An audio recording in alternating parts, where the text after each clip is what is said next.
তো অসুস্থ। তো এই অসুস্থতার একটা কারণ, কতকগুলো কারণ আমি প্রথমে বলে নিয়ে আমি যোগাসনে যাচ্ছি। এই অসুস্থতার একটা কারণ হচ্ছে লেস ফিজিক্যাল অ্যাক্টিভিটি, অর্থাৎ আজকে আমাদের ফিজিক্যাল অ্যাক্টিভিটি অনেক কমে গেছে।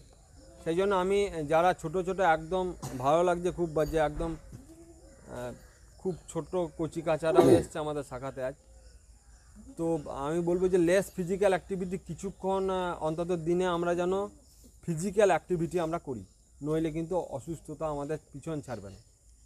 এরপর হচ্ছে আনহেলদি ইটিং, অর্থাৎ আমরা কি খাচ্ছি আজকে আমরা জানি না, কি খাওয়া দরকার আর কি খাওয়া আমাদের উচিত নয় আজকে আমরা জানি না। একটা ছাগলও জানে যে কোন খাবারটা তার খাওয়া উচিত, একটা গরুও জানে কোন খাবারটা খাওয়া উচিত, কিন্তু আমরা মনুষ্য জাতি হয়েও আমরা তাদের মতো আচরণও আমরা করি না। একটা ছাগলকেও যদি আমেরিকায় নিয়ে যাওয়া হয় সে সেখানে গিয়ে ঘাসই খাবে, পাতাই খাবে। যদি গুজরাটে নিয়ে যাওয়া হয় সেখানে সে ঘাসই খাবে, পাতাই খাবে। কিন্তু এই মানুষের বিচিত্র রকমের আহারের জন্য আজকে সমস্যায় পড়তে হচ্ছে। কোন খাবারটা খাওয়া উচিত আমাদের, আজকে বাচ্চাদেরকে স্কুল কলেজে পাঠাচ্ছি কিন্তু এইগুলো শেখানো হচ্ছে না, যে জন্য আজকে আমাদের সমস্যা। আমরা প্রথম থেকে বাচ্চাদেরকে শেখাচ্ছি যে বড় হও, চাকরি করো, টাকা রোজগার করো, এরপরে যেটা করতে হবে সেই টাকা দিয়ে ডাক্তারের পেছনে ছোটো। তো আমি যদি প্রথম থেকেই আমি যদি খানিক কার্যক্রমগুলো করি, শরীরকে সুস্থ রাখার কথাগুলো ভাবি, তাহলে আমাকে এই কাজটা করতে হবে, যে কাজটা আজকে স্কুল কলেজে প্রায় লুপ্ত হয়ে গেছে। এই সম্বন্ধে কোনো ক্লাস নেই, এই সম্বন্ধে আলোচনার কোনো জায়গা নেই। তো খাদ্যাভ্যাস একটা বড় জিনিস, আমি বলবো আস্তে আস্তে ধীরে ধীরে বলবো।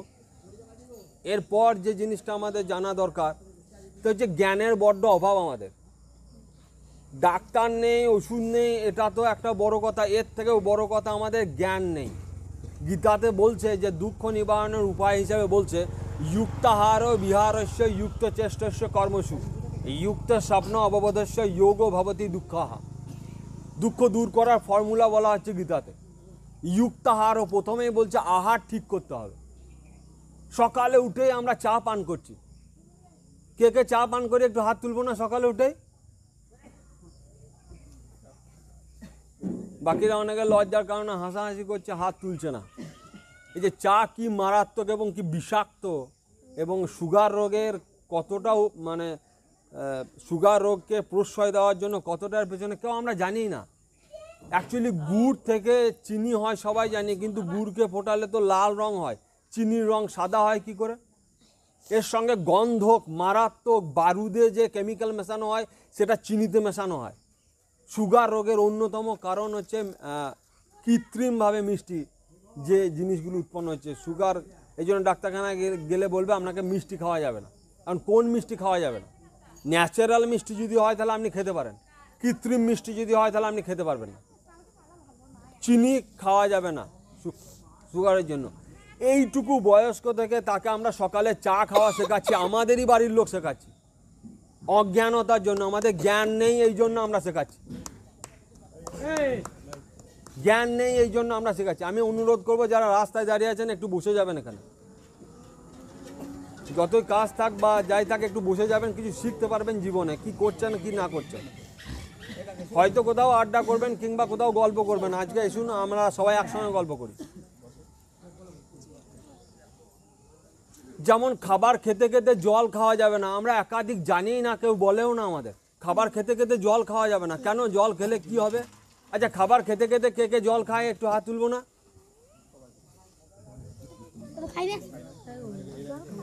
এখন কে যে খাবার খেতে খেতে, দেখুন আমরা বাচ্চাদেরকে এটা শেখাচ্ছি যে খাবার খেয়েই জল খেতে হবে, কারণ ডাক্তার বলেছে খাবার খেয়েই জল খেতে হবে। এখন খাবার খেলেই, সবাই হাত নামাও, খাবার খেলেই কি অসুবিধাটা হবে? শোনো, তার জীবনে গ্যাস ছাড়বে না। তুমি যত বড় ডাক্তারকে দেখাও, তুমি খাবার খাওয়ার পর যদি জল খাও তোমার গ্যাস ছাড়বে না। কেন? কি জন্য? এর পিছনে কারণ কি, লজিক কি? না, আমরা যে খাবারটা খাচ্ছি, খাবার খাওয়ার পর স্টমাকে গিয়ে উপস্থিত হয়। যে খাবারই খাই আমরা, ভাত খাই, মুড়ি খাই, যাই খাই, স্টমাকে গিয়ে হাজির হয়। সেটা স্টমাকে HCl হাইড্রোক্লোরিক অ্যাসিড সেটা মেশে এবং সেটাকে পাঞ্চ করতে শুরু করে, অর্থাৎ ফাটাতে শুরু করে। যেমনভাবে ছাদ ঢালাই করা মেশিনে যেমন মশলা মাখানো হয় পেটের ভিতরে, ঠিক সেই রকমভাবেই হিট উৎপন্ন হয়, আগুন উৎপন্ন হয়। তুমি সেই টাইমে জল খেয়ে নিলে, দেখবে ছাদ ঢালাই করতে গেলে যে মশলা মিক্সচারিং মেশিন আছে সেখানে প্রয়োজনীয় পরিমিত জল দেওয়া হয়। তুমি যদি বেশি জল দিয়ে দাও হবে না তার দ্বারা। এখন তুমি খাবার খেলে প্রসেসিং পেটের ভিতরে চলছে, সেটাকে হজমের কাজ চলছে, তুমি সেই সময় ঢক ঢক ঢক ঢক করে জল খেয়ে নিলে কী হবে? তোমার এবার গ্যাস উৎপন্ন হবে, অ্যাসিডিটি। কেন হবে না? ওই খাবারটাকে ডাইজেস্ট করার জন্য যে হিট উৎপন্ন হয়েছিল অগ্নাশয় থেকে সেটা তুমি নষ্ট করে দিয়েছো, এই জন্য তোমার গ্যাস হবে। এই জ্ঞান আমাদের আজকে নেই। ডাক্তারখানায় গেলে তোমাকে এই কথা বলবে না, আপনাদেরকে এই কথা বলবে না, ওষুধ দেবে, খাও, আবার দুদিন পর আবার গ্যাসে ভোগ। তাহলে এই জিনিসগুলো আমাদের জানা দরকার। তাই আজ থেকে কেউ খাবার খাওয়ার পর জল খাবে না। তাহলে কখন জল খাবো? খাওয়ার মিনিমাম আধ ঘন্টা থেকে 40 মিনিট পর জল খাবো। খাবার খাওয়ার মিনিমাম, নইলে খাবার খাওয়ার 20 মিনিট আগে জল খাবো সামান্য। খাবার খেতে খেতে জল নয়, বারবার বলছি। যারা যারা খাচ্ছেন অভ্যাস চেঞ্জ করে নেন। দাঁড়িয়ে জল পান করবেন না, নইলে হাঁটুর যন্ত্রণা সারবে না। যার কার কার হাঁটুর যন্ত্রণা আছে একটু হাত তুলবেন। প্রচণ্ড বাতের ব্যথা। আর এই বাতের ব্যথা দেখবেন শীতকালে বেশি হতে শুরু করেছে। আমাদের এই যে শরীর, এবার দেখুন একটা লজিক একটুখানি বুঝে নেন। সুস্থ থাকতে গেলে আমাদের জ্ঞানের দরকার। ভালো খাবার, ভালো ডাক্তার পরের কথা, আগে জ্ঞান দরকার। এই শরীর ঈশ্বর দত্ত একটা সাংঘাতিক জিনিস। এটাকে যদি বাপুত্তি সম্পত্তি ভেবে নেন তাহলে কিন্তু মুশকিল। এই বডিটাকে যদি ভেবে নেন বাপুত্তি সম্পত্তি, তাহলে যা যা খারাপ জিনিস ডাস্টবিনের মতো ভিতরে বসবেন, আপনাকে আবার নিংড়ে বের করে নেবে। এই জন্য শরীরের প্রতি যত্ন নিন, শরীরের প্রতি যত্নশীল হন। আমাদের এই যে শরীর, এবার দেখুন আমি একটুখানি লজিকটা বোঝাচ্ছি, একটুখানি বুঝবেন ধৈর্য ধরে। আমাদের এই যে শরীর, সেই শরীরটা হচ্ছে বাত, পিত্ত, কফ দ্বারা নির্মিত। যেমনভাবে এই পৃথিবী চলছে, আমাদের শরীরটা চলছে। কি? পৃথিবী চলতে গেলে 3টে জিনিসের দরকার। এক হচ্ছে তাপ, 2 হচ্ছে জল, 3 হচ্ছে বাতাস। এবং আমি প্রথমে যে শ্লোকটা আপনাদেরকে বলেছিলাম, সমত্তাং যোগ উচ্চতে, ব্যালেন্স রাখাটা হচ্ছে জীবনে খুব বড় দরকার। কীরকম ব্যালেন্স? যদি ওয়েট বেড়ে যায় তাহলে মুশকিল, কমে যায় তাহলে মুশকিল। সুগার বেড়ে গেলে মুশকিল, কমে গেলে মুশকিল। থাইরয়েড বেড়ে গেলে মুশকিল, কমে গেলে মুশকিল। তাহলে ব্যালেন্স রাখাটাই হচ্ছে যোগ। তো এই ব্যালেন্সটা বলা হচ্ছে, দেখুন এই শরীরে বাত, পিত্ত, কফ, এইটাকে আমাকে ব্যালেন্স রাখতে হবে। কী করে রাখবো? দেখুন, তাপ যদি, সূর্য যদি পৃথিবীর খুব কাছে চলে আসে তাহলে সমস্যা, আবার খুব দূরে চলে গেলে সমস্যা। একটা ব্যালেন্সে আছে। বুধ, শুক্র, পৃথিবী। দেখুন, বুধ শুক্রর পর পৃথিবী আছে। ঠিক আমাদের শরীরের ন্যাচারাল টেম্পারেচার 98 ডিগ্রি ফারেনহাইট। যদি বেড়ে যায় তাহলে সমস্যা, যদি কমে যায় তাহলে হরিবোল। যদি কমে যায় তাহলে আমাদেরকে শ্মশান ঘাটে নিয়ে যাবে। যদি এই বডির তাপ একবারে চলে যায় তাহলে মরে যাব। আবার যদি অতিরিক্ত বেড়ে যায় তাহলে সমস্যা। দেখুন, এই বৃষ্টির জল যদি অতিরিক্ত পৃথিবীতে বাড়তে আরম্ভ করে তাহলে সমস্যা যেটা হবে, ফ্লাড, বন্যা আরম্ভ হবে। কিছুদিন পরে হয়েছিল। আবার যদি কমতে আরম্ভ করে তাহলে খরা উৎপন্ন হবে। ঠিক আমাদের শরীরের মধ্যেও জল যদি বেড়ে যায় তাহলে সমস্যা হবে কফের। দেখুন, আমাদের মাথা থেকে গলা পর্যন্ত যা রোগ হবে, এই রোগগুলো হচ্ছে কফের সমস্যার জনিত রোগ। গলা থেকে, বুক থেকে কোমর পর্যন্ত যা রোগ হবে, পিত্তের সমস্যার জন্য রোগ। কোমর থেকে পা পর্যন্ত যা রোগ হবে, সব বাতের সমস্যার জন্য রোগ। এবার আমাদেরকে একটু উদাহরণ দিয়ে বোঝায়। আপনি যদি জলে খুব ভেজেন তাহলে আপনার গ্যাস হবে না, তাহলে আপনার পায়েও বেদনা করবে না, তাহলে আপনার কাশি হবে, আপনার হাঁচি হবে। এইটা কিসের সমস্যার জন্য হচ্ছে? এটা কফের সমস্যার জন্য হচ্ছে। আপনি যদি এই কুয়াশা, এই ভোরবেলায় গিয়ে কুয়াশা নাকে ঢোকান তাহলে হাঁচি শুরু হবে, শুরু হবে। তার জন্য সমস্যা। তাই জন্য আমাদের শরীরে বাত, পিত্ত, কফ, এই 3টের ব্যালেন্স রাখা খুব দরকার। তাই চলুন আজকে আমি এবার কিছু কিছু রোগ সম্বন্ধে এবং তার কি কি ব্যায়াম আছে এবং আমাদের ঘরোয়া ওষুধ কী আছে আমরা একটুখানি জেনে নিই। আচ্ছা, আমি প্রথমেই যে রোগটা নিয়ে আলোচনা করবো সেটা হচ্ছে সুগার। কার কার সুগার আছে একটুখানি বলবেন না? এখানের মধ্যে কার সুগার আছে? আচ্ছা, কত আছে আপনার সুগার? 150। আচ্ছা, খাবার আগে 100 থেকে 120 ঠিক আছে, খাবার পর 150 ঠিক আছে, কিন্তু এর আপ ডাউন হলেই কিন্তু সমস্যা। খাবার আগে 100 থেকে 120 ঠিক আছে, খাবার পর 150 ঠিক আছে। আপনার 150 বললেন, খাবার আগে না খাবার পরে? ফাস্টিং না ইটিং? খাবার পরে আমি যাই ডাক্তারখানায়। আচ্ছা, যদি 150 পর্যন্ত আছে তাহলে কোনো সমস্যা নেই, যদি খাবার আগে 120 পর্যন্ত আছে তাহলেও সমস্যা কোনো কারণ নেই, কিন্তু এবার যদি আপনার বেড়ে যায় তাহলে কিন্তু সমস্যা। আচ্ছা, এবার আমরা সংক্ষেপে জেনে নিই সুগার রোগ কেন হয়, আর কার কার ঘরে সুগার রোগের পেশেন্ট আছে, আর কার কার ঘরে, কারো ঘরে সুগার রোগের পেশেন্ট নেই? আচ্ছা, যদি না থাকে তাহলে এই সুগার রোগকে বলা হয় চিনি রোগ, মধুমেহ রোগ, ডায়াবেটিস রোগ। বলুন, এই সুগার রোগ কেন হয় আমরা খানিক জেনে নিই। আপনাকে ডাক্তারখানায় গেলেন, ডাক্তার আপনাকে বললো সুগার হয়েছে, আপনি এবার ভয়ে মরে যাচ্ছেন। এর কারণ যদি আমরা জানতে পারি তাহলে আমাদের উপায় থেকে বেরিয়ে আসার রাস্তা আছে। দেখুন, সুগার রোগ কেন হয় একটুখানি এবার আমরা জেনে নিই। আমাদের এই যে নাভি আছে, নাভির বাম দিকে প্যানক্রিয়াস বলে একটা গ্রন্থি আছে, অগ্নাশয় বলে। আমরা যদি জীবনবিজ্ঞান বই দেখি তাহলে দেখব অগ্নাশয় বলে একটা গ্রন্থি আছে, তার বিটা সেল থেকে ইনসুলিন নামক এক ধরনের হরমোন বেরিয়ে আসে। এই হরমোনের পরিমাণ যদি কমে যায় তাহলে সুগার রোগ হতে আরম্ভ করে। তাহলে আমরা কারণটা কি জানলাম? আমাদের নাভির বাম দিকে প্যানক্রিয়াস বলে একটি গ্রন্থি আছে, সেখানে ইনসুলিন নামক হরমোন বেরিয়ে আসে। সেই ইনসুলিনের হরমোনের পরিমাণ যদি কমে যায় তাহলে সুগার রোগ হয়।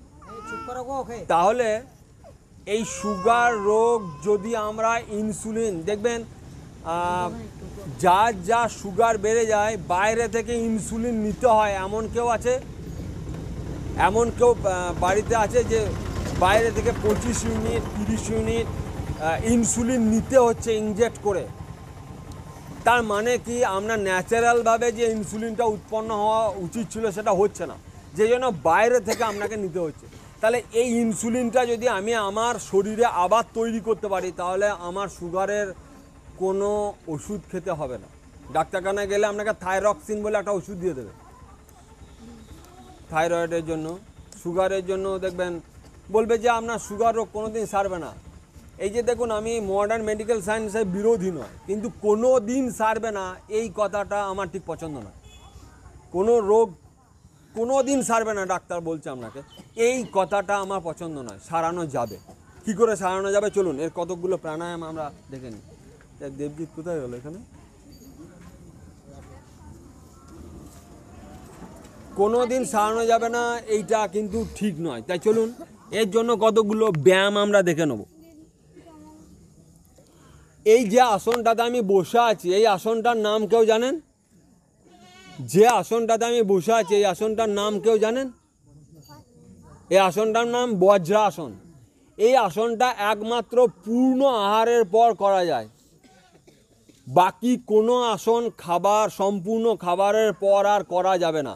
এই একমাত্র আসন যেটা পূর্ণ আহারের পর করা যায়, একে বজ্রাসন বলা হয়।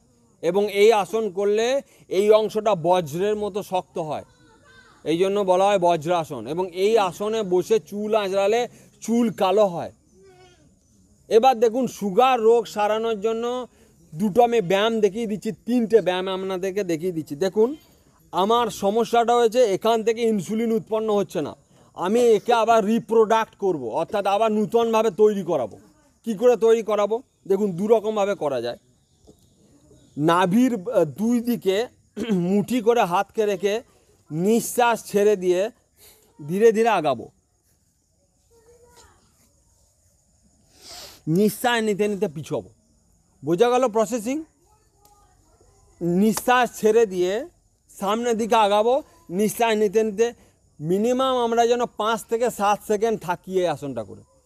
যারা এইভাবে বসতে পারবেন না তাদের জন্য আমি দেখাচ্ছি। যারা তোমরা সবাই এই আসনটা অভ্যাস করবে। করবে কি করবে না? তোমার কি নাম? অরিন্দম। তোমার কি নাম? আলো। তোমার? সৌমি। দেখো এই এত সুন্দর সুন্দর নামযুক্ত ছেলেরা আজকে আমাদের শাখায় এসছে, কত সুন্দর লাগছে আমাদের।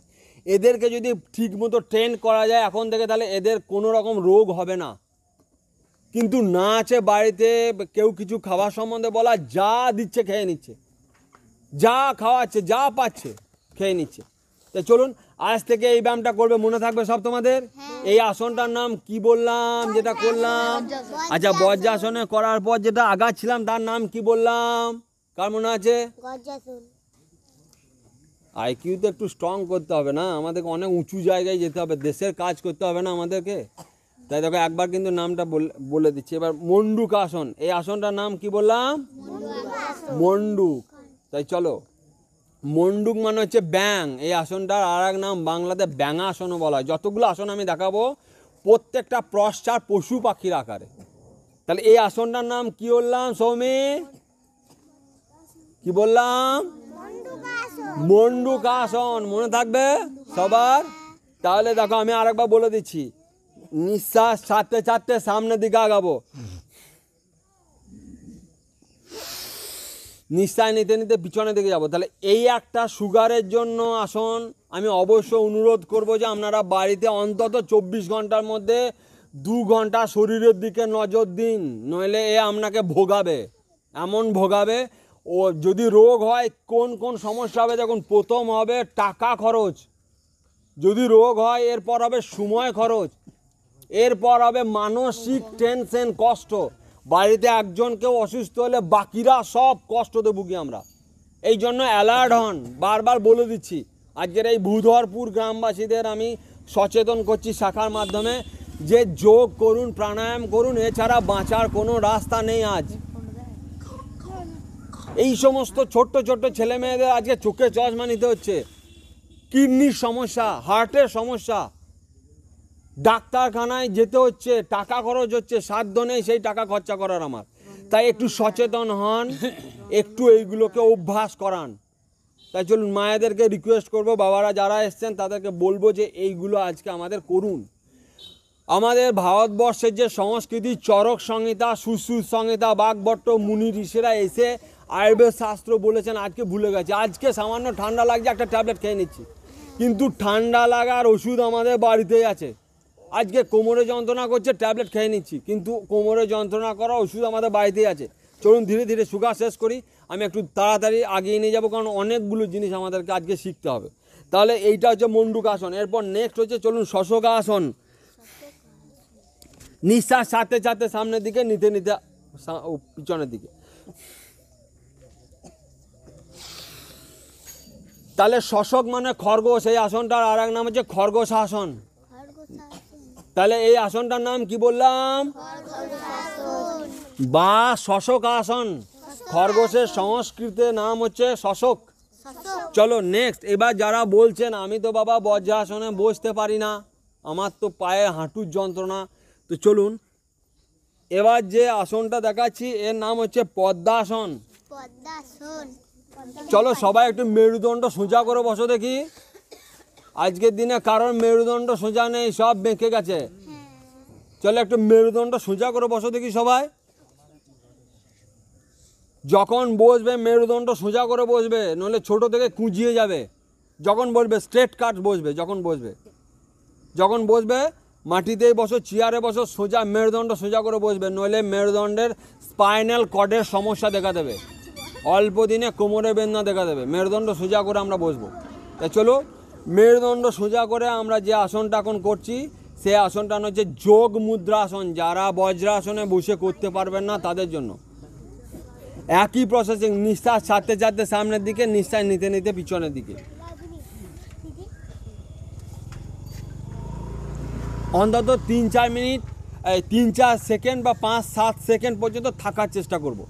ওষুধের যেমন একটা ডোজ আছে দেখবেন, 25 mg, 50 mg, 250 mg, সেরকম যদি আমি এই পশ্চারে কিছুক্ষণ না থাকি তাহলে অ্যাক্টিভ হবে না অঙ্গগুলো। তাই চলুন যারা যারা সুগার রোগে ভুগছেন তাদের জন্য এই আসনগুলো দেখালাম। এবার কতকগুলো আমি বাড়িতে ওষুধের কথা বলে দিই। দেবজিৎ ঝোলাটা নিয়ে ওখানে ওষুধের ইয়েটা নিয়ে। যারা যারা সুগারে ভুগছেন তাদেরকে আমি চা খেতে নিষেধ করব। যারা যারা চিনি মারাত্মক খতরনাক, একে বলা হচ্ছে হোয়াইট পয়জন। চিনি, লবণ, কাঁচা চিনি এবং রুল ময়দা, এই তিনটেকে বলা হচ্ছে সাদা বিষ। যারা যারা অতিরিক্ত লবণ খাচ্ছেন, রান্নাতে তরকারি হয়ে যাওয়ার পরও এক্সট্রা লবণ নিচ্ছেন, তাদের হাই ব্লাড প্রেশার হবে। এই জন্য বারবার বলে দিচ্ছি, কাঁচা লবণ খাবেন না। দেখবেন কোনো প্রাণী মারা গেলে আমরা পুঁতে দেওয়ার সময় দেখবেন কাঁচা লবণ দিই, হাড়কে একদম গলিয়ে দেওয়ার জন্য। যদি আপনি এক মুঠো কাঁচা লবণ খান, আপনার নিঃশ্বাস প্রশ্বাস চলাচল বন্ধ হয়ে যাবে, এখনই মারা যাবেন আপনি। কেউ দয়া করে কাঁচা লবণ খাওয়া ত্যাগ করুন। যেটুকু রান্নায় দিয়ে ফুটে তৈরি হচ্ছে সেটুকুই খান। এবার দেখুন, এই সুগারের সব থেকে ভালো ওষুধ দেখাচ্ছি আপনাদেরকে। এই পাতাটা চেনেন সবাই? দেখুন, বাড়িতে সব মেডিসিন আছে, আমরা কেউ জানি না। সেই জন্য রোগের সব থেকে বড় কারণ হচ্ছে অজ্ঞানতা। আমার না জানার জন্য রোগ হচ্ছে। কি কারণে সুগার হয় আমি জানি না, এর জন্য কি খেতে হবে জানি না। ডাক্তার আপনাকে বলছে যে সারা জীবন ওষুধ খেয়ে যেতে হবে, আর আপনি ডাক্তারের কথা শুনে সেটাই বিশ্বাস করে নিচ্ছেন, সকালবেলায় চা খেয়ে যাচ্ছেন। তাহলে এইটার নাম কি গো? অ্যালোভেরা বা ঘৃত কুমারী বলা হয় বাংলাতে। কার কার বাড়িতে আছে অ্যালোভেরা? আছে, লাগিয়েছো? আচ্ছা, কি করো এটা লাগানোর পর? আচ্ছা, মুখে লাগায়। আর কে কি জানো এটা সম্বন্ধে? আর কে কি জানো অ্যালোভেরা সম্বন্ধে? ও বললো যে মুখে লাগায়। এইটা ন্যাচারাল, ঈশ্বরের সৃষ্টি। স্কিনে দিলে স্কিনে গ্লেজ বাড়বে, চুলে লাগালে চুল ঝরা বন্ধ হবে। যদি আমরা মাথায় লাগাই, অনেকে দেখবেন মাথা গন্ডগোল হয়ে গেলে অ্যালোভেরা মাথায় নেয়। যদি আমরা চুলে গোড়ায় ম্যাসেজ করি তাহলে চুল ঝরবে না। এবং এইটা সুগারের অব্যর্থ ওষুধ, সব থেকে ভালো ওষুধ সুগারের। আরও ওষুধ দেখাচ্ছি আপনাদেরকে। এবং এটা খেলে গ্যাস অম্বল অ্যাসিডিটি হবে না। যার যার গ্যাস অম্বল অ্যাসিডিটিতে ভুগছেন তাদেরকে বলবো যে খাওয়ার জন্য। আমি 25 বছর ধরে ব্যবহার করছি, কোনো রকম পেটের সমস্যা নেই।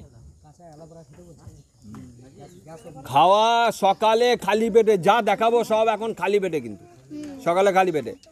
চা খাওয়া বাদ দিয়ে অ্যালোভেরা খান। আর যদি চা খেতে হয়, চা ত্যাগ করে তুলসী পাতা, আদা, গোলমরিচ আছে ফুটিয়ে খান, ঠান্ডা লাগবে না। কেন ফালতু ফালতু টাকা খরচা করে চা খাচ্ছেন?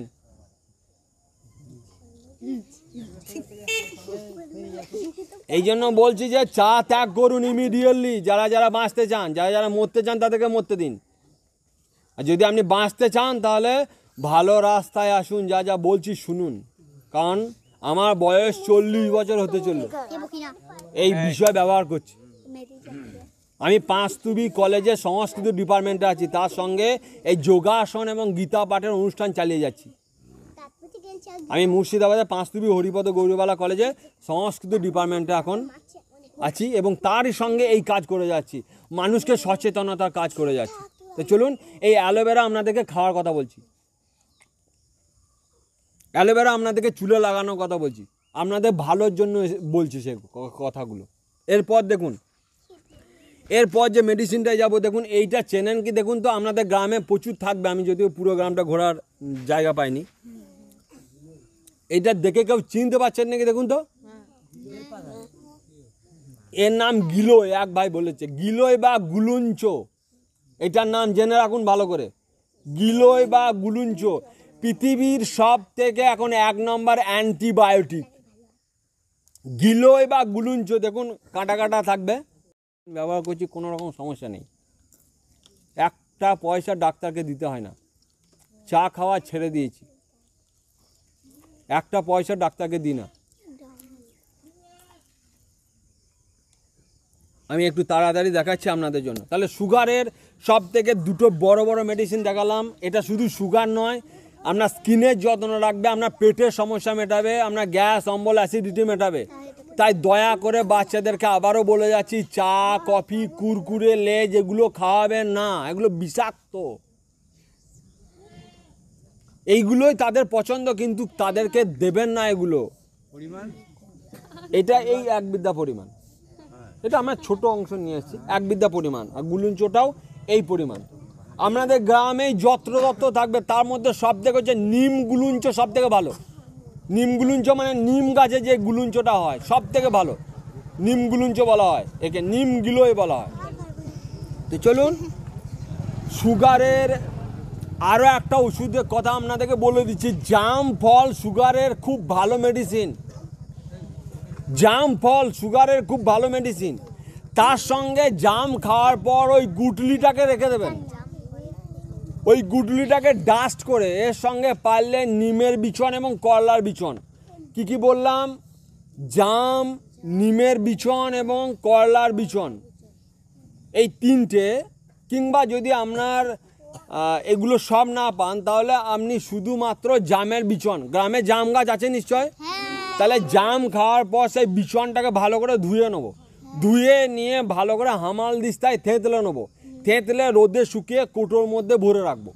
ভরে রাখার পর সেইটা সকালে 1 চামচ গরম জলের সঙ্গে, সকালে 1 চামচ গরম জলের সঙ্গে, মনে থাকবে কিসের ওষুধের কথা বললাম, সুগারের ওষুধের কথা বললাম। সুগার বা ডায়াবেটিস বা মধুমেহ বা চিনি রোগও বলা হয় একে। তাহলে একে প্রতিহত করার যাবতীয় ঔষধ আপনাদের গ্রামে আছে। এই জন্য বারবার বলছি যে এই সমস্ত আয়ুর্বেদগুলো ব্যবহার করুন, ঈশ্বর আপনাদেরকে দিয়ে পাঠিয়েছে। তাই চলুন, সুগারের পর এবার যে জিনিসটা চলে যাব আমাদের কোমরের সমস্যার কথায়। এর কি কি মেডিসিন আছে, কি কি ব্যায়াম আছে, কি কি বিষয় আছে আমরা দেখে নেব। বলুন, কোমরের সমস্যা কার কার আছে এখানে একটুখানি আমরা দেখবো। এক মাসিমা হাত তুলেছেন যে কোমরের সমস্যা, এদিকে আপনাদের কারো কোমরের সমস্যা? আচ্ছা, আপনারা পারলে এখানে বসে যান না, আমাদের আর আধ ঘন্টা আপনাদেরকে রিকোয়েস্ট করছি, রাস্তার ধারে খারাপ লাগছে তো, এই রোদই একটা বসে যেতে পারেন আপনারা। তো চলুন, কোমরের সমস্যা, যাদের যাদের কোমরের সমস্যা হচ্ছে, বয়স বাড়ার সঙ্গে সঙ্গে হাঁটুর যন্ত্রণা হচ্ছে, থাইরয়েডের সমস্যা হচ্ছে, আমি তিনটেরই একসঙ্গে দেখাচ্ছি কারণ সময় একটু কম, আমাদের আসতে একটু দেরি হয়ে গেল। তো চলুন, তিনটে সমস্যা, আমাদের গলা স্পন্ডেলাইসিসের জন্য দেখাচ্ছি, কোমরের সমস্যার জন্য দেখাচ্ছি, হাঁটুর সমস্যার জন্য দেখাচ্ছি, জয়েন্ট পেন। তো এই জয়েন্ট পেন যার যার কোমরে যন্ত্রণা হচ্ছে, দয়া করে ভারী জিনিস তোলার চেষ্টা কম করবেন, সামনের দিকে ঝোঁকার কাজ কম করবেন, যার যার কোমরের যন্ত্রণা হচ্ছে। এবং দেখুন, এই শীতকালে কোমরের যন্ত্রণা হচ্ছে, হাঁটুর যন্ত্রণা হচ্ছে, এগুলো বাতের থেকে হয়। এই বাতের সমস্যা শীতকালে বাড়বে, দেখবেন গ্রীষ্মকালে আপনার যন্ত্রণা অতটা নেই, কিন্তু দেখবেন শীতকালে বাতের ব্যথা আপনার বেশি হচ্ছে। শীতকালে বাতের ব্যথা দেখবেন আপনার বাড়ছে। তাহলে এই বাতের ব্যথা সারানোর জন্য আপনাদেরকে বলবো, টক কে কে খান?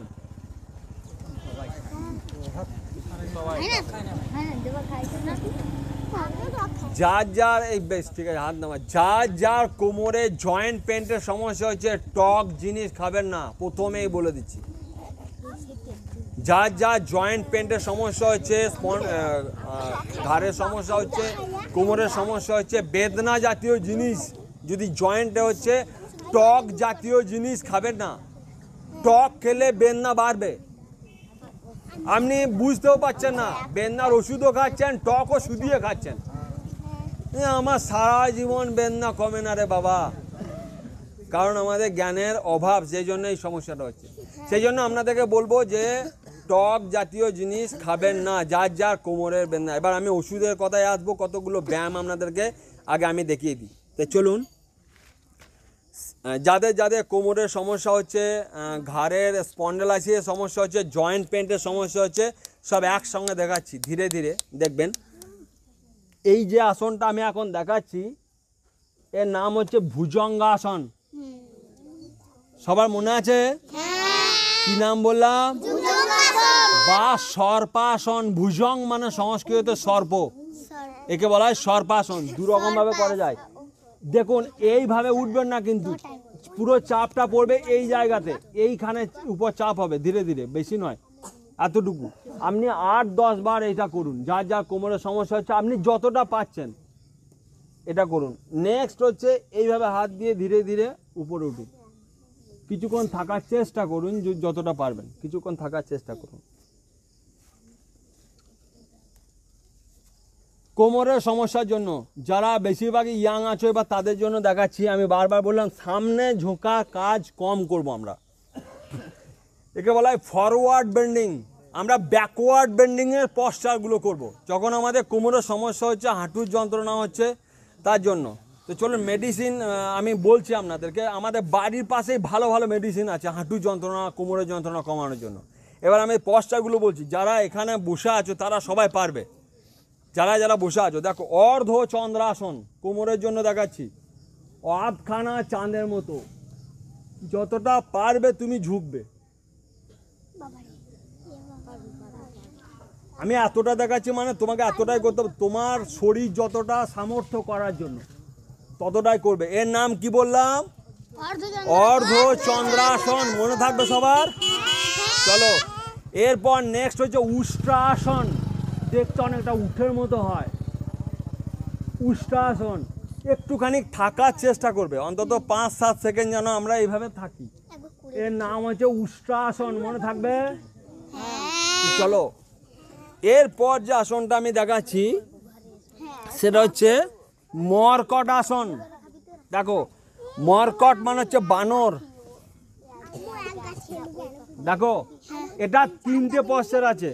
আবার শাখাতে এসে কথা বলবো না, আমি কিন্তু ধরাবো সবাইকে, কতটা করতে হবে কিভাবে করতে হবে সবাইকে ধরাবো কিন্তু। এই দেখো, প্রথম পশ্চারটা হচ্ছে পাটা একদম পাছার সঙ্গে লেগে যাবে, মাথা যেদিকে যাবে পা তার বিপরীত দিকে যাবে। কিছুক্ষণ করে থাকার চেষ্টা করব। কোমরের জন্য অসাধারণ। আজকে খেলোয়াড় থেকে অ্যাক্টর থেকে আরম্ভ করে সবাই এই ব্যায়ামটা করছে। অন্তত গোপনে করুক যেভাবে করুক, অন্তত শরীরের প্রতি নজর রাখুন, কিছুক্ষণ যেন করি। নেক্সট স্টেপ হচ্ছে পাটাকে একটু ফাঁক করে নিয়ে এই অংশে প্রেসার পড়বে, এই অংশে নয়, এই অংশে প্রেসার পড়বে, পুরো অংশটা, পুরো এই অংশের বেদনা সারানোর জন্য। থার্ড, পুরো পাটা এদিকে যাবে।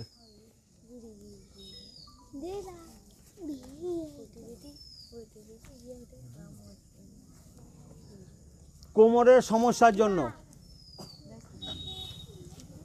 এরপর যে আসনটা আমি দেখাচ্ছি, অন্তত তোমরা এখন থেকে এটা প্র্যাকটিস করবে। সর্বাঙ্গাসন, এটাও কোমরের সমস্যা প্লাস থাইরয়েডের সমস্যার জন্য কাজে লাগবে।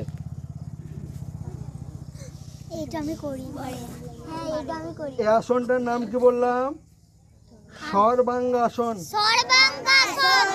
এবার যে পশ্চারে যাচ্ছি সেটার নাম হলাসন।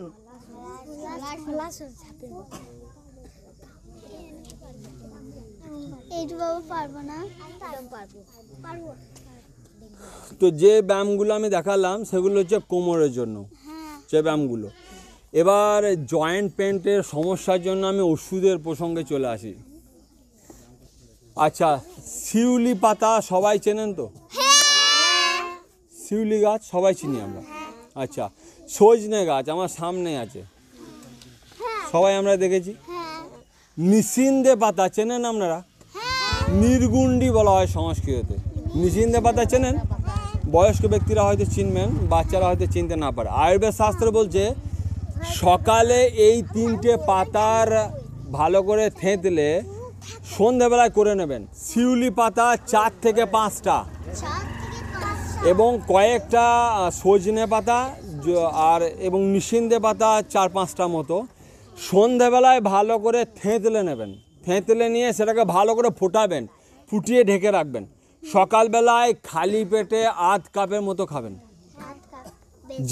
যার কোমরের যন্ত্রণা আছে আমি গ্যারেন্টি দিচ্ছি মিনিমাম 7 থেকে 10 দিনের মধ্যে কমে যাবে। আবার বলে দিচ্ছি, শিউলি পাতা, সজনে পাতা, আপনার যদি সজনে আর নির্গুন্ডি নাও থাকে, শুধু শিউলি পাতা দিয়েই করা যাবে। শুধু শিউলি পাতা দিয়ে এটা আমরা করতে পারবো। মনে থাকবে সবার? যার যা কোমরের যন্ত্রণা আছে কি খেতে হবে মনে থাকবে? তো চলো, তাহলে কোমরের যন্ত্রণার জন্য আমরা এই আসন, এই ব্যায়ামগুলো, এই আসনগুলো আমরা অবশ্যই করব। এরপর দেখো, আমাদের থাইরয়েডের সমস্যা কার কার আছে এখানে? আচ্ছা, কি হাইপার না হাইপো কোনটা আছে? মানে বেশি না কম কোনটা আছে আপনার? মানে মোটা হয়ে যাচ্ছেন না শুকিয়ে যাচ্ছেন, কোনটা আছে? আচ্ছা, আর কারো আছে থাইরয়েডের সমস্যা? মাসিমা থাইরয়েড কি আছে, মানে বেশিটা না কমটা, মোটা হয়ে যাচ্ছে না শুকিয়ে যাচ্ছে না কি হচ্ছে? আচ্ছা চলুন, আচ্ছা এবার আমরা জেনে নিই থাইরয়েড কেন হয় আমাদের কেন রোগ যদি আমরা কারণ ধরতে পারি তাহলে তাকে প্রতিহত করা খুব সহজ। তোমাদের ভালো লাগছে না? কি যে দেখাচ্ছ তোমরা এসে, তাই তো? এখন বুঝতে পারবে না, একটুখানি শুনে নাও, তোমাদের ভালো লাগবে না। যে জিনিসটা ভালো সেটা ভালো না লাগলেও শুনবে দেখবে, যেটা ভালো নয় সেটা দেখবে না শুনবে না, আর সেটাই তোমাদের ভালো লাগবে। তো চলো তোমরাও দেখো, আজকে যেমন আমরা বুদরপুর গ্রামে এসেছি, আজকে আমরা তোমাদেরকে কিছু শেখাচ্ছি, কিছু বলছি, তোমরাও চেষ্টা করবে আরও দুটো বন্ধুকে বলতে, এই আসনগুলো শেখাতে। করবে কি করবে না? তাহলে আমরা সমাজে কাজ কি করে করব? একে অপরকে সঙ্গে নিয়ে আমরা চলার চেষ্টা করব। করব কি করব না? সবাই সবার বিপদে পাশে থাকবো কি থাকবো না? চলো, তোমরা খুব ভালো ছেলে আমরা জানি, তো সবাই তোমরা পাশে থাকবে। তো চলো আমি থাইরয়েডের প্রসঙ্গে চলে আসি। আমাদের গলার মধ্যে এই যে গ্রন্থিটা আছে, একে থাইরয়েড গ্রন্থি বলে। সবার আছে কিনা দেখে নাও তো একবার। আছে সবার কনফার্ম? তো চলো, এইখান থেকে থাইরক্সিন নামক হরমোন বেরোয়। কি হরমোন বললাম? Thyroxine hormone. এই হরমোন যদি বেশি বেরোতে আরম্ভ করে তাহলে হয় হাইপার থাইরয়েডিজম, এর জন্য শুকিয়ে যায়। এই হরমোন যদি কম বেরোতে আরম্ভ করে একে বলা হয় হাইপোথাইরয়েডিজম, এর জন্য মোটা হতে আরম্ভ করে। তাহলে আমি প্রথমে বললাম যে ব্যালেন্স রাখাটা খুব জরুরি। তাহলে ব্যালেন্স কি করে রাখবো? এই থাইরয়েডের ব্যালেন্স আমি কি করে রাখবো? দেখুন, উজ্জায়ী প্রাণায়াম আমি দেখিয়ে দিচ্ছি আপনাদের। আর যে ব্যায়াম দুটো আপনাদেরকে দেখালাম, যে সর্বাঙ্গাসন এবং হলাসন, এই ব্যায়াম দুটো আমাদের থাইরয়েডের জন্য। এর সঙ্গে অর্ধচন্দ্রাসনও থাইরয়েডের জন্য উপকার করে আমাদের, অর্ধচন্দ্রাসন। এবার দেখুন, এই থাইরয়েডের সব থেকে ভালো ওষুধ হচ্ছে ধনে। ধনে হচ্ছে থাইরয়েডের সব থেকে ভালো ওষুধ। কি করে খাবো? এই শীতকালে দেখবেন ধনে গাছ আপনাদের জমিতেও হবে। এই কয়েকটা পাতা ভালো করে থেনলে জলে ফুটিয়ে, সকালবেলায় জলে ফুটিয়ে সেটাকে ঠান্ডা করে খাবেন। এটা যে ধনে পাতা, এর জন্য। তো ধনে পাতা সব থেকে ভালো। আর উজ্জায়ী প্রাণায়াম আমি খুব সংক্ষেপে শেষ করব। উজ্জায়ী প্রাণায়াম, এই প্রাণায়ামটা গলাটাকে টাইট করে হাওয়াটাকে একটু ঢোকাতে হবে। দেখুন একবার।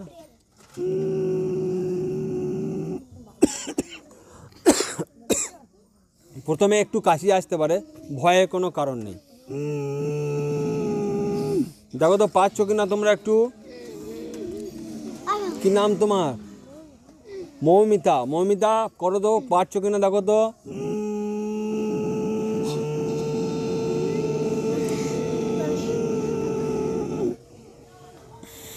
নিঃশ্বাসটাকে বাইরে বের করে দেওয়া। এটা হচ্ছে থাইরয়েডের সব থেকে ভালো ব্যায়াম। যার যার থাইরয়েড আছে আপনাকে বলছি অবশ্যই আপনি উজ্জায়ী করুন, নইলে পরে একবার আমার সঙ্গে দেখা করে নেবেন। আপনি উজ্জায়ী প্রাণায়াম করুন। গ্রামে যার যা মা, মাসি, বোন, ভাই যার যার আছে অনুরোধ করবো এটা করার জন্য, নইলে অকাতরে টাকাগুলো চলে যাবে থাইরক্সিন ওষুধ খাওয়ার পিছনে। ডাক্তারখানায় গেলে আপনাকে থাইরক্সিন নামক এক ধরনের ওষুধ দেবে, বলবে আপনার কোনো দিনই সারবে না, সারা জীবন খেয়ে যেতে হবে। আমি বলছি সারবে, যদি আপনি ঠিকঠাক প্রসেসিংয়ে কাজ করেন তাহলে সারবে। তাহলে চলুন, এরপর যে সমস্যায় চলে যায়। দেখুন, আপনাদেরকে সুগার বললাম, থাইরয়েড বললাম, কোমরের সমস্যা বললাম।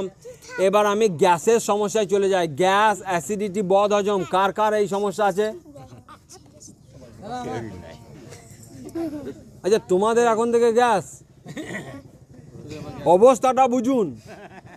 এটা হাসির কোনো ব্যাপার নয়, সমস্যাটা বুঝুন। আজকে এইটুকু ছেলে থেকে গ্যাস হতে আরম্ভ করেছে, এর পরিণতি কোথায় যাবে?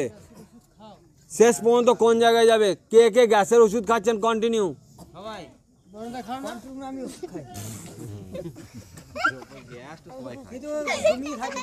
আচ্ছা চলুন, এই গ্যাসের সমস্যার জন্য কতগুলো জিনিস আমি বলে দিচ্ছি, তার সঙ্গে কতগুলো আয়ুর্বেদিক ওষুধ আমি বলে দিচ্ছি, ব্যায়াম প্রাণায়ামও দেখে দিচ্ছি। আমি জানি তোমরা অধৈর্য হয়ে যাচ্ছ, ভুলটা আমাদেরই, একটু দেরি হয়ে গেছে। তো আমি তোমাদের কাছে রিকোয়েস্ট করছি যে আর আমাকে 15টা মিনিট সময় দাও, আমি শেষ করছি অনুষ্ঠানটা। সময় পেলে আরও কোনো দিন আমরা করব, কারণ আজকে এখন আমাদের এই শাখার তরফ থেকে বিভিন্ন জায়গায় অনুষ্ঠান চলছে, আমাদের 1 সপ্তাহ ধরে পালন হচ্ছে। বিভিন্ন বিভিন্ন গ্রামে আমরা যাচ্ছি, সেখানে মানুষকে সচেতন করছি, জানাচ্ছি যে দেখো সুস্থ থাকতে গেলে এগুলো করতে হবে, নইলে সারা জীবন তোমাকে রোগ টেনে নিয়ে বেড়াবে। তাই চলুন, সুস্থ থাকতে গেলে গ্যাসের জন্য আমি প্রথমেই বলেছি যে খেতে খেতে জল পান করবেন না। বারবার আমি অনুরোধ করছি আপনাদেরকে, খাবার আধ ঘন্টা 40 মিনিট পর জল খাবেন, নইলে 20 মিনিট আগে জল খাবেন। আয়ুর্বেদ শাস্ত্রে বলছে প্রাতে উত্থায় পিবেত বারি, মধ্যান্তে পিবেত তক্রম, নিশান্তে পিবেত উষ্ণং দুগ্ধম, এতস্য যদি ক্রিয়াতে তবে বৈদেশ্য কিং প্রয়োজনম। আয়ুর্বেদ শাস্ত্রে বলছে প্রাতে উত্থায় পিবেত বারি, সকালে উঠেই একদম খালি মুখে ব্রাশ না করে জল পান করবেন, মুখের লালা না ফেলেই জল পান করবেন। এবং এই শীতকালে হালকা জল একটু গরম করে পান করবেন, ঠান্ডা জল পান করবেন না। যারা যারা ফ্রিজের জল খেয়েছেন, যারা যারা খাবার চেষ্টা করে যাচ্ছেন এখনও, সাবধান করে দিচ্ছি, জয়েন্ট পেইনের যন্ত্রণা ছাড়বে না আপনাকে কোনো দিন। ঠান্ডা ফ্রিজের জল যারা যারা খাচ্ছেন বা খেয়েছেন, শীতকালে তো আর খাবেন না নিশ্চয়, বারবার বলছি যে গরম জল পান করুন। বাড়িতে জোয়ান আছে, গ্যাসের সব থেকে ভালো ওষুধ, মৌরি আছে ভালো ওষুধ, এবং খাবার চিবিয়ে চিবিয়ে ধৈর্য ধরে খান একটু। এই যখন খাবার খাবেন দেখবেন মুখ থেকে লালা বেরোয় কি বেরোয় না? গরু দেখেছেন, গরু প্রথমে খায়, তারপর দেখেছেন জাবর কাটে অনেকক্ষণ ধরে। আমাদের তো জাবর কাটা কোনো সিস্টেম নেই, সেই জন্য প্রথমে চিবিয়ে চিবিয়ে ধীরে ধীরে খান। যত খাবারে লালা মিশবে সেই খাবার তত ভালো হজম হবে। এই জন্য বলছি তাড়াহুড়ো করে খাবেন না, মিনিমাম শরীরের প্রতি যত্ন নেন, সব জিনিসকে জানুন। ঈশ্বর কোনো একটা পশ্চাৎ শুরু করেছে, আমাদের শরীরের মধ্যে কন্ডিশন রেখেছে, তার মানে কাজ আছে। অন্তত ভালো করে চিবিয়ে খান। কিসের এত তাড়াহুড়ো? সেই তো রোগে পড়ে আবার ডাক্তারখানায় ছুটতে হবে, মানে সময়টা তো নষ্ট হয়ে যাবে। তার মানে খাবারটা একটু ধীরে ধীরে খান। তাহলে যতবার রাত্রের আহার সন্ধে 8টার আগে করে নেওয়ার চেষ্টা করবেন, খুব বেশি হলে 9টা, তার বেশি নয়। একে বলা হচ্ছে তামসিক আহার। দেখবেন মানুষ ছাড়া কোনো প্রাণী আর রাত্রে আহার করে না, মানুষই শিখিয়েছে। আমাদের পোষা গরুটাকেও আমরা রাত্রে খেতে দিই না, দিই কি দিই না? দেখবে সন্ধ্যেবেলায় ঘর ভরে দিয়ে আবার সকালবেলায় বের করে দিই। তাহলে সারা রাত কিন্তু তারা খায় না। কেন? কি সিস্টেম? যতক্ষণ সূর্য আকাশে থাকবে ততক্ষণ আমাদের ডাইজেস্ট সিস্টেম ভালো হবে। যেই সূর্য অস্তাচলে চলে যাবে আমাদের এখানকার পজিশনও ঢিল গতি হতে শুরু করবে। তাই আজকে আমরা রাত 9টা 10টা 11টার সময় খাচ্ছি, গুরুপাক আহার খাচ্ছি, মাংস মাছ ডিম এইসব খাচ্ছি, আর সকালবেলায় বলছি যে আমার কোষ্ঠকাঠিন্য হয়েছে, গ্যাস হয়েছে, অ্যাসিডিটি হয়েছে। হবেই তো তোমার, কারণ তুমি প্রকৃতির নিয়ম মানো না তো, তুমি শরীরের নিয়ম মানছো না তো। এই বডির একটা সময়ের একটা ক্লক আছে, তুমি একে মানতে হবে। যে 8টা পর্যন্ত ঘুমাবে তার কোনো দিন পায়খানা ক্লিয়ার হবে না, আমার কথা মিলিয়ে নেবেন। যে বিছানায় 8টা পর্যন্ত শুয়ে থাকবে তার কোনো দিন কোষ্ঠকাঠিন্য মিটবে না। এই জন্য একটু তাড়াতাড়ি শুয়ে পড়ো, এই জন্য একটু তাড়াতাড়ি উঠে পড়ো, উঠে পড়েই জল পান করে আগে পেট ক্লিয়ার করো। পায়খানা করার অভ্যাস না থাকলে করো। খাবার চিবিয়ে চিবিয়ে খাও, সারাদিনে কিছুক্ষণ কাজ করো, দৌড়াদৌড়ি করো, খেলাধুলা করো। এখন আমাদের মোবাইল এসে সর্বনাশ করেছে, হিতের থেকে অহিত করতে শুরু করেছে বেশি। এই জন্য বাচ্চাদেরকে বলবো, যারা যারা একদম কচি কাঁচা বসে আছো, বলবো যে মাদেরকে, যারা মা বাবা আছেন এখানে, বলবো যে সচেতন হন, সন্তানকে বোঝান এগুলো, নইলে উল্টো দিকে আমাদের চলে যাচ্ছে। তো যারা যারা গ্যাসের সমস্যায় ভুগছো তাদেরকে কতগুলো ব্যায়াম আমি ঝটপট দেখিয়ে দিচ্ছি। প্রথম যে আসনটা আমি দেখাচ্ছি সেটা হচ্ছে পবন মুক্তাসন। আসনটার নামই পবন মুক্তাসন। পবন মানে হচ্ছে বায়ু মুক্ত করে দেয়। যার গ্যাস অ্যাসিডিটি প্রচুর পরিমাণে হচ্ছে তাকে বলবো এই আসনটা করার জন্য। এটা এক পা দিয়েও করা যেতে পারে। এরপর যেটা দেখাচ্ছি উত্তান পাদাসন। পাদ সংস্কৃতে পাদ মানে হচ্ছে পা, উত্থান মানে হচ্ছে তোলা, উত্থান পাদাসন মানে সামান্য কিছু। দেখে মনে হচ্ছে এটা আবার কি ব্যায়াম, কিন্তু বাইরে গিয়ে করবেন গোটা শরীর আপনার কাঁপতে আরম্ভ করবে। এরপর পাদাঙ্গুষ্ঠ নাসা স্পর্শাসন। পাদাঙ্গুষ্ঠ মানে হচ্ছে পায়ের আঙুল, নাসা স্পর্শাসন, নাক মানে হচ্ছে নাসা মানে হচ্ছে নাক, স্পর্শাসন মানে হচ্ছে স্পর্শ করানো। এরপর যে আসনটা দেখাচ্ছি সেটা হচ্ছে স্কন্ধর আসন, সব গ্যাস অ্যাসিডিটির জন্য।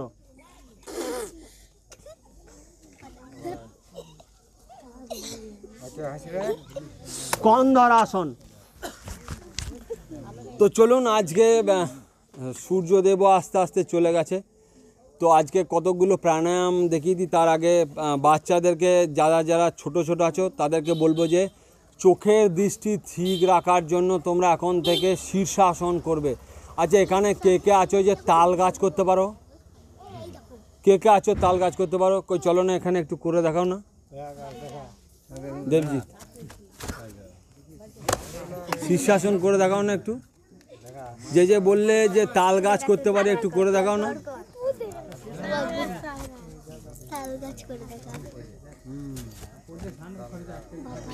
আমি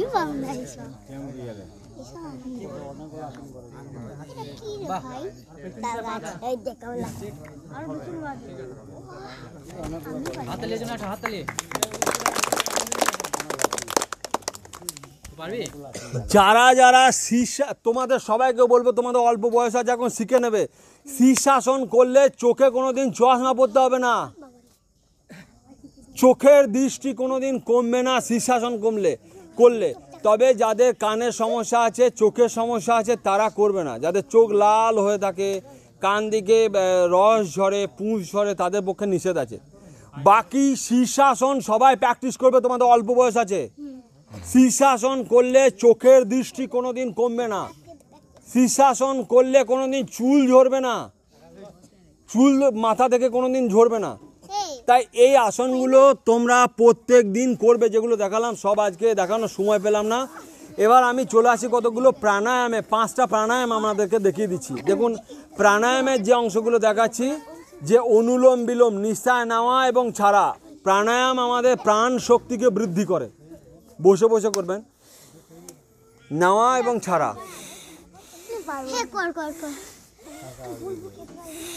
এইটাকে বলা হয় অনুলোম বিলোম।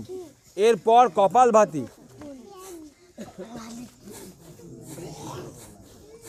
স্ট্রোক দিয়ে ছাড়া আবার নেওয়া, এটাকে বলা হয় কপালভাতি। যাদের যাদের পেট মোটা হয়ে যাচ্ছে, মনে হচ্ছে চর্বি জমে যাচ্ছে, তারাও এটা করতে পারেন। অ্যাকচুয়ালি এটা পদ্মাসনে বসে করা নিয়ম। আমি বজ্রাসনে করে সবাই দেখতে পাবে না বলে আমি দেখাচ্ছিলাম, পদ্মাসনে করে এটা করবে। এরপর যেটা দেখাচ্ছি সেটা হচ্ছে ভস্ত্রিকা, নিঃশ্বাস নেওয়া এবং ছাড়া। প্রত্যেকে তোমরা এটা করবে, পড়াশুনো মনে থাকবে ভালো, ভুলবে না তাড়াতাড়ি। এবং প্রাণায়াম যে জায়গায় করবে, ফাঁকা জায়গা হয়, ঘরে, বদ্ধ ঘরে কেউ যেন ব্যায়াম প্রাণায়াম করবে না, যেন ফাঁকা ঘর হয় ব্যায়াম প্রাণায়াম করার জন্য। তাহলে আমি কি দেখালাম? অনুলোম বিলোম দেখালাম কপালভাতি দেখালাম, আর কি দেখালাম? তোমাদের ভস্ত্রিকা দেখালাম, আর উজ্জায়ী হচ্ছে গলাটাকে টাইট করে হাওয়াটাকে ঢোকানো। তো দেখো, এই প্রাণায়ামগুলো তোমরা ব্যায়াম করার পর দেখাবে। তো চলো, আজকে আমি এখানেই ব্যায়াম প্রাণায়ামে কাজ শেষ করবো। সবাই আমার সঙ্গে উচ্চারণ করবে একসঙ্গে। সবাই মেরুদণ্ড সোজা করে বসো, সবাই আমার সঙ্গে উচ্চারণ করবে। আসতো মা সদ্গময়া,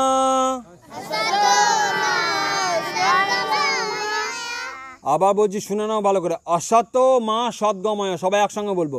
অসত মা সদ্গময়া, তমসো মা জ্যোতির্গময়া,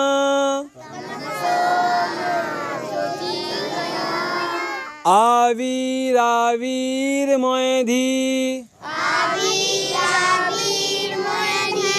सर्वेषां मंगलं भूयात्,